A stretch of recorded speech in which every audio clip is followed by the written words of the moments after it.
strong.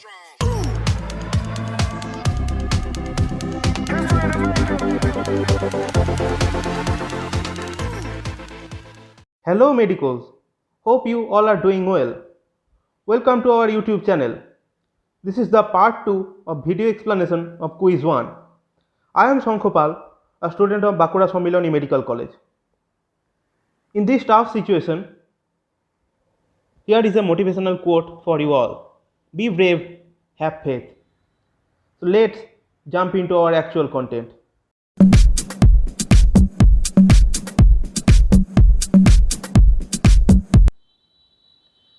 Number 1 question, which muscle is necessary to raise the arm above shoulder? So we have to know which muscles act in coordination to raise the arm above shoulder.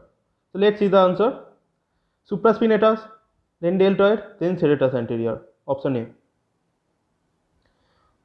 So extra point, first 15 degrees of abduction is caused by supraspinatus, 15 to 90 degrees by acromial fibers of deltoid, and greater than 90 degrees by trapezius and serratus anterior, taken from Gray's 39th edition, page number 829. Second question. The marked structure is a nerve of brachial plexus. What is its origin? So we have to first identify the structure. So this image is dissected left hand. The structures in the cubital fossa from medial to lateral side are median nerve, brachial artery, biceps brachii tendon, and radial nerve. So the medialmost structure pointed by red ink is median nerve. We know a tweak from medial cord and a tweak from lateral cord joins to form the median nerve. So more than one option is correct. Here you can see in the image a tweak from the lateral cord and a tweak from the medial cord joins to form the median nerve. Next question. Clinically most important synovial bursa around the elbow joint is. Options are subtendinous olecranon bursa, subcutaneous olecranon bursa, bicipito-radial bursa, bursa between biceps tendon and oblique cord. The answer is B. So why is it important? The subcutaneous olecranon bursa is often involved in bursitis known as olecranon bursitis or popularly known as student's elbow. Hope this image will help you to remember this for a longer time. Next question. Which is incorrect about anatomical snap box? Let's see the options. Radial artery is its main content. That is correct. Roof is closed by cephalic vein. That is also correct. Scaphoid fracture is marked by this region. That is also correct. The wrong option is bounded posteromedially by tendon of FPL. So what is the explanation? In the left hand side you can see the anatomical snap box marked by red triangle, and in the right hand side you can see it is bounded posteromedially by abductor pollicis longus and extensor pollicis brevis. The question number 5. Which muscle is not attached in this bone? So we have to first identify this bone. This bone is fibula. See the answer. Tibialis anterior is not attached. The explanation, this image is taken from the Netter's atlas. Here you can see the tibialis anterior muscle takes its origin from the lateral aspect of the shaft of the tibia and from the interosseous membrane. It doesn't take its origin from the fibula. So that will be the answer. 6. All are anti-gravity muscles of lower limb except, see the answer, adductor muscles of the thigh. So we have to first know what are the anti-gravity muscles. Those muscles which oppose the effect of gravity and help to maintain an upright, balanced posture are known as anti-gravity muscles. Here you can see I have circled the 3 among the 4 options which are given in the question. The left option is adductor muscles of thigh. Next question, the Y-shaped ligament of hip joint.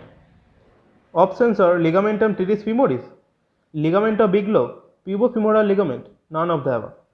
So you may get confused by the term ligament of Bigelow. So don't get confused. It is none other than the iliofemoral ligament. So here you can see I have marked the iliofemoral ligament by red. It is inverted Y-shaped. Next question. Which nerve gives sensory supply to the lateral side of dorsum of foot? Let's see the answer. Sural nerve. Let's see the explanation. This image is taken from the Gray's Anatomy for Students. Here you can see the lateral part of the dorsum of the foot is supplied by the sural nerve. Let's come to our next question. Pisiform bone is formed on the tendon of. I hope you all know the answer. As the pisiform bone is a sesamoid bone, it is ossified in the tendon of flexor carpi ulnaris. And the reference, Gray's Anatomy for Students, 4th edition, page number 783. Question number 10. Median umbilical ligament is the remnant of. To answer this question, you should have a proper knowledge of embryology. Let's see the answer. Answer is D, Eurekas. Some extra relevant points. The ligamentum teres is the remnant of left umbilical vein. The superior vesical ligament is the remnant of proximal part of the umbilical artery. And the medial umbilical ligament is the remnant of distal part of umbilical artery. Question number 11. Average value of MCH, that means mean corpuscular hemoglobin, is 30 picogram. You can refer to the Principles of Physiology by Devashish Pramanik. Chemical nature of erythropoietin, this is also a factual question. The answer is glycoprotein. Let's come to the next question. Which channel helps in the iodine transport inside thyroid follicles? Now this might be confusing. In the question, they have asked iodine transport inside the thyroid follicles. Follicles are colloid filled spaces. You may mark Na plus I minus importer, but that is not correct, because Na plus I minus importer helps in the iodine transport from blood into the cells, but into the follicles it is done by a painterine. Let's see the supportive document. Painterine helps in the iodine transport inside the follicles, and Na plus I minus transporter, that is NIS, helps in the transport of iodine from blood to the cell. Let's come to the next question. Gigantism occurs. See the options. Before answering this question, you have to keep in mind that after puberty, the epiphyseal closure takes place. So, a bone cannot grow in length. So, after puberty, in case of increased secretion of growth hormone, acromegaly takes place. Therefore, the answer will be B, before puberty. Next question. Mechanism of action of NO, that is nitric oxide, on vascular smooth muscle is by. This is also a factual question. Answer is CGMP mediated. This is the supportive document from the Principles of Physiology by Devashish Pramanik. Next question.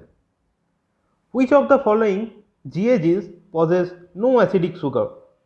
So you have to know what GAGs are. GAG means glycosaminoglycans. Glycosaminoglycans are made up of repetitive units of amino sugar and uronic acid. There is an exception, and you have to keep in mind that the answer will be keratan sulfate, because keratan sulfate contains galactose and N-acetyl glucosamine.